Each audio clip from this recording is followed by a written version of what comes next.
1987 সালে মোহাম্মদ নিজামুদ্দিন খানের হাত ধরে মুক্তা বিরানীগড় যাত্রা শুরু করে।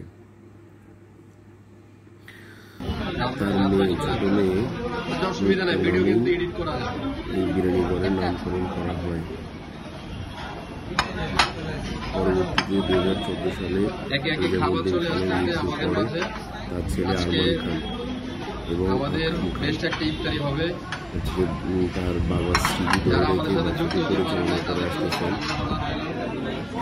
তাদের দুজনের দুটি বিরিয়ানিঘর রয়েছে, দুটি আলাদা বিরিয়ানিঘর রয়েছে। আমরা গিয়েছিলাম ওখানে পোলাও এবং গরুর চাপ খেতে। অত্যন্ত সুস্বাদু ছিল এবং খুব মজাদার ছিল খেতে। সাথে আমরা লাবান বোরহানি নিয়েছিলাম, তো খেতে অত্যন্ত ভালোই লেগেছে। এবং এখানে একসাথে বসে 46 জন একসাথে খেতে পারবে। আপনার পার্সেল নেওয়ারও সুযোগ আছে। আমাদের সাথে কথা হয়েছিল নাপি আলী নামে আরমান খান এবং আকরাম খানের এক ভাগিনার সাথে।